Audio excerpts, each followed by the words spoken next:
تو واقعاً اللہ کے رسول نے ہر چیز جو کہ عظمتوں کی مالک تھی اس کے ساتھ مولا کائنات کی تشبیہ دی ہے۔ اور ایک اور روایت جس میں اللہ کے رسول ارشاد فرماتے ہیں یا علی انتا بمنزلت الرأس من الجسد، کہ اے علی آپ کی مثال مجھ محمد کے ساتھ ایسی ہے جیسے ایک سر کو ایک دھڑ کے ساتھ نسبت ہوتی ہے۔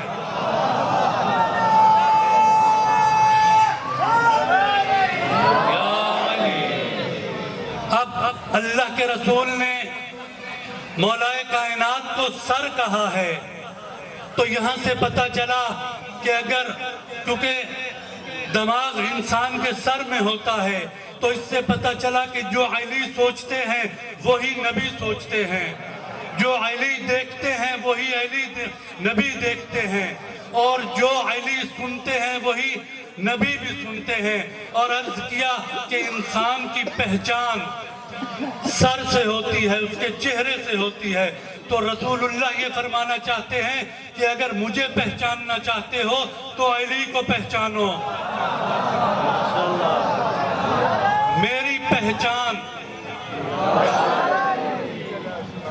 میری پہچان کا دار و مدار علی مرتضیٰ کی معرفت میں ہے۔